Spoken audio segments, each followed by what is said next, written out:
Thank you all so much for being here for this exciting launch of a book.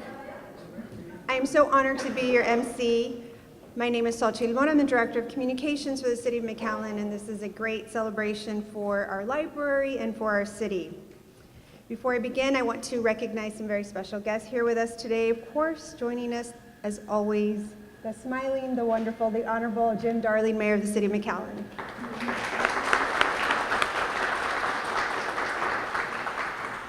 We also have our fearless leader and Mr. Rodriguez, City Manager for the City of McAllen. Assistant City Manager, Mr. Jeff Johnson. Assistant City Manager, Ms. Michelle Leftwich. And Assistant City Manager, Mr. Joe Vera.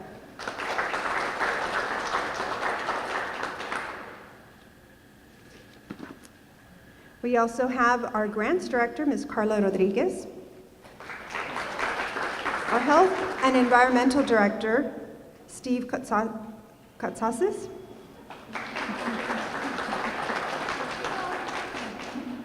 Steve, we'll have to practice each other's names.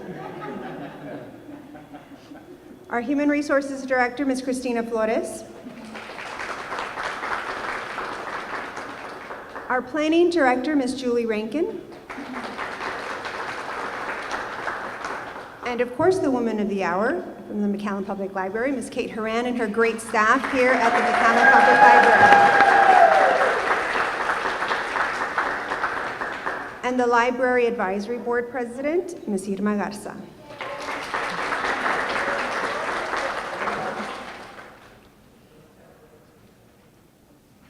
I'd like to now bring up the Honorable Jim Darling, Mayor for the City of McAllen, for a few remarks. Thank you. Thank you. And usually they do a little cheat sheet for me, but I did my own speech this morning because I thought it was important. And so welcome, everybody. I'm sure that you all have read the book. How many have read the book? I'm sure all the library staff's read the book. In fact, I think there's a report due tomorrow on it. But, first off, I want to say something about when we decided to do the Walmart years ago, I was a little reluctant. I was skeptical. I thought, in the digital age, when everything's going online and kids are just using their own stuff, I said, why would we be building the largest freestanding one-floor library in the world when they all had that? And we even talked about that. So what are we going to do with this building with all that things? And so guess what? I found out lots of ways, but I found out a lot of ways by reading this article and not only going through it. So it's really important that we do that. So I was wrong. I admit I was wrong. It's hard for a politician to say, I was wrong. I was wrong. It turned into a great place. It was something that I couldn't imagine what we would have done with it, and all the great things are happening here. So anyways, it's fantastic, Kate. I read the whole article a couple of times. I even made Roy read it, right? And a little bit about Kate, we're going to talk a little bit later, but the best thing I know, she's a fellow New Yorker. I grew up in Rochester, New York, and you're from Queens, New York. Yeah, so that's why we both talk fast and walk fast. People do that. If you spend a winter in New York, you know why we do that. So I knew there was something special about that, and certainly New York connection was there. The other thing I went through there and read, a lot had to do with, I'm on a committee now at the college on leadership, organizational leadership of the bachelorette program. So we go to meetings all the time and talk about what the curriculum and those kind of things. And boy, you have this textbook. You could put some of the things that you do in this textbook, Kate, on leadership. But leadership is not the only thing that makes an organization great, it's the staff. So if I could, I'd like to read what you said about your staff. She said, I have the best staff of dedicated, enthusiastic, and talented professionals and paraprofessionals, and through our many partnerships, we are able to offer a vast array of educational and literary programming to our citizens. So she thinks that you guys are enthusiastic and talented, and that's really important from that standpoint. So what is a library? I said, well, it's a great place here, but what do we really do? And it's got a lot of books, a lot of articles, and all those kind of things. It's Spanish language and infusion of cash for the Spanish language, and that was important. But the thing I think was very successful is what it is this community center. It's a community center. It has literally everything for the community. I was here Saturday. We had 7,000. When you think about 7,000 kids came in for books. At the Christmas that the police department has, we get about 5,000. And that's a lot of kids. But you think 5,000 kids lined up for presents, 7,000 came here to learn about books and get free books and and read books and all that. So that is fantastic. So that's what leadership is all about. So I did want to read a little bit about your leadership and how you start your day. I thought that was pretty interesting. Each day is different with its own set of challenges and successes. We know that one, right? It's challenges. However, I like to begin each day around 5:30 a.m. by looking over my schedule and mentally establishing goals for the day. Wow, that's something else. I'm going to try to do that as soon as I can learn to get up at 5:30 in the morning. And then go on and say, everything we do, everything you do here at the library, every resource, service, and program has to align with our mission and goals to ensure that requires thoughtful leadership. So I like to think along those lines before plunging into emails. By the way, I know you Twitter because I get some of your Twitters, so she does some of that Twitters. So it's great to have that. Another thing I talk about is when you're a department head or when you're in a leadership role, you really need to get out and kick the tires, right? And so Kate does that. And she says, in a facility this large, it's essential to walk around the library to greet patrons and get a general sense of what's going well and what needs to be improved. I believe that it is good leadership practice to speak with staff not only in meetings, but also points of service. So I'm sure you all recognize that's what she does too. So I think it's important that we recognize leadership and from a standpoint of how that leadership has turned out into what it is. It's the most beautiful library in Texas. It's been recognized internationally, I think, and you all can take credit for that. And it also has, when I talked about a community center, it's filled with great places for them to gather. And you come in here at night and you see people do that. It's got a 180-seat person auditorium, got all the meeting places, group studies, and everything else, and computer labs, which is important. And we're using the computer labs to push Wi-Fi into our neighborhoods. So this is a fantastic place. And I love the tagline. It says, this library, MPL, I always call it the library, I have to call it MPL, is where people and ideas meet and connect. And it certainly is that, and you should be very, very proud of that. We talked about the book fair being very successful.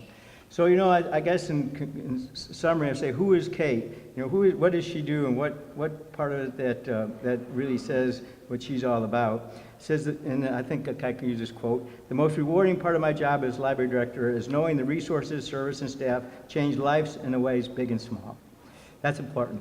So congratulations. This is your day. I'm going to take your article to my STC class on leadership, and we'll learn some of those things from that. So congratulations, Kate. And congratulations to all of you. Great job. Thank you, Mayor. True merits of leadership right here. Our next speaker, Mr. Roy Rodriguez, also on leadership and Kate's accomplishments.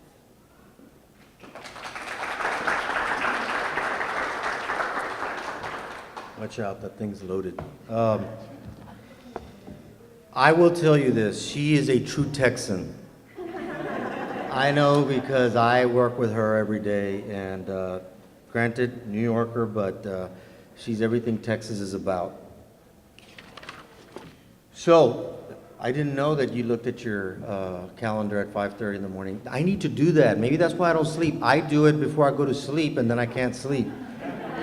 See, it takes a master of library to do that and the mayor to tell me to do that. Mayor's always right. So we're very excited to hear that Kate was chosen for this honor. In the years that she has worked here at McAllen Public Library as the director, I have witnessed her unique vision of library services in action. Her leadership has changed how libraries interact with their patrons, not only here in McAllen, but also across South Texas and obviously across the world. Part of the reason for Kate's recognition is because of the publicity of the McAllen Public Library. But make no mistake, for those of you that know Kate, she's very engaging and very challenging. Right, Kate?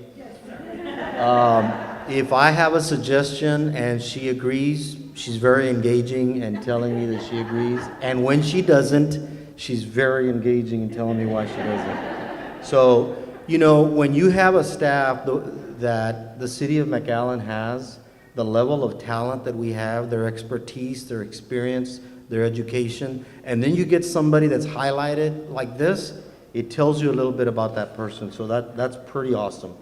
Since Kate became the director, the library has blossomed. In 2013, the library had 63,000 borrowers, and that number has grown to 97,000. The McAllen Public Library has a collection that features 323,000 physical items, more than 10,000 ebooks, and now with free access to millions of downloadable songs.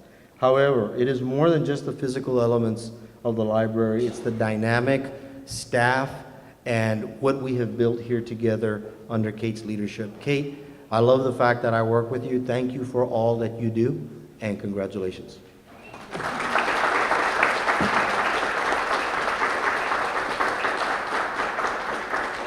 Thank you, Mr. Rodriguez. This is truly a well-deserved honor. I'd like to hear from now the Library Advisory Board President, Ms. Irma Gomez.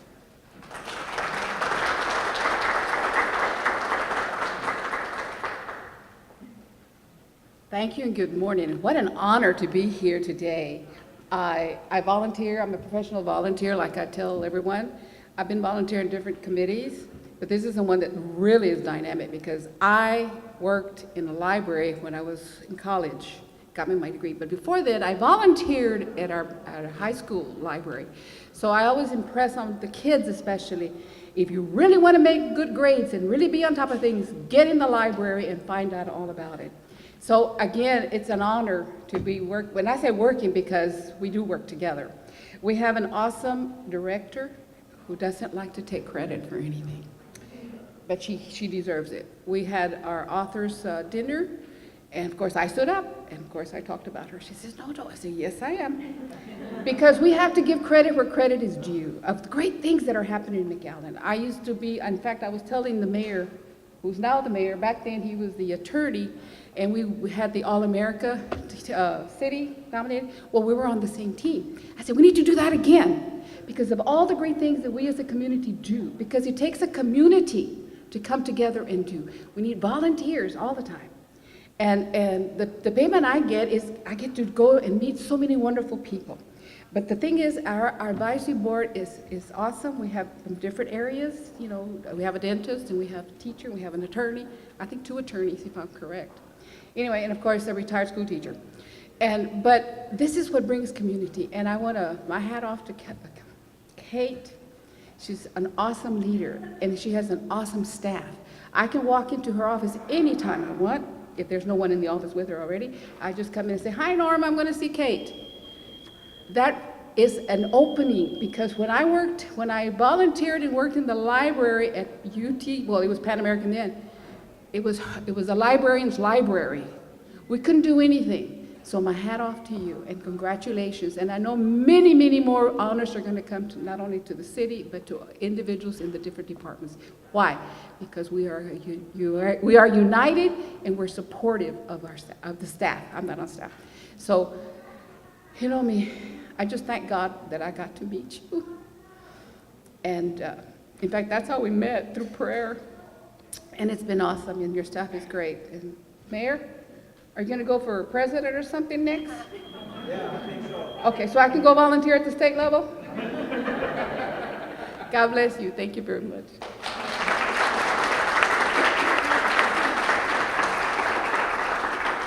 Thank you, Irma. I think we would all agree that Kate is truly a blessing to our community and to the library. I am really excited and proud to introduce Kate Horan, who is not only a colleague and a fellow woman, but a dear friend. And thank you for everything you've done here for the library. I've only been in McAllen for a year, but I've seen just how amazing it is and what it has done for our community. So Kate, this recognition is well deserved, and come on up.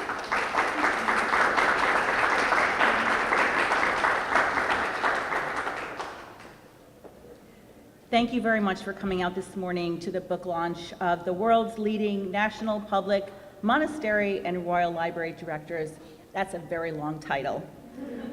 I am humbled and grateful to be included in this book along with so many other distinguished library directors. And I want to say that I am enabled to do what I do with the support of my city management, my colleagues, the selfless dedication of my amazing staff, and the grace of God. A lot of people, when they receive this kind of an honor, will credit their parents with pushing them to achieve, but mine didn't. I say this to encourage those who have had a less than ideal childhood.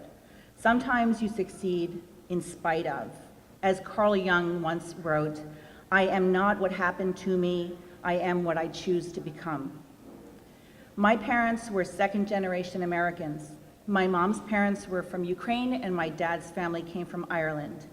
My dad grew up in a very impoverished environment, abandoned by his father, escaping the misery of his tenement building, and practically raising himself on the streets of New York City's Hell's Kitchen. His biggest influence was his local librarian. My mother grew up in a shelter of her parents' strict Ukrainian Orthodox rules and later attended college at Hunter College in New York City. She was the only child in her family not to attend Ukrainian school, and as such, she was the first totally assimilated American in her family. I carry their stories with me at every stage of my life and career. The advice they passed on to me was typical of many second-generation Americans who were born in the first quarter of the 20th century. My dad would say, "Moose," because that was his nickname for me. I was so little and scrawny, he went to the opposite and called me Moose. It's kind of like the Irish equivalent of calling the skinny kid Gordo. So he'd say, "Moose, work hard, keep your head down, mind your own beeswax, and don't make a fuss." And with all due respect to my parents, I have followed only some of their advice. They did raise a hard worker, but I've learned to hold my head up.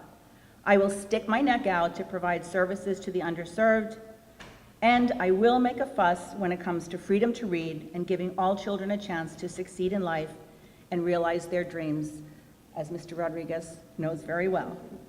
My mother frequently repeated another bit of advice, a modern interpretation of a quote from Shakespeare's Hamlet, "To thine own self be true."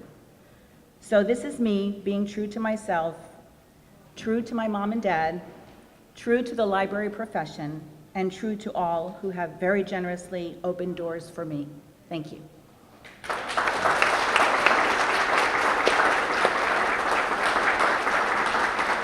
Ladies and gentlemen, Ms. Kate Horan, one of the best librarians in the world, and you can read all about it in this book. It's available now. Thank you all for coming here today, and please stick around for some sparkling cider and cake. Thank you all.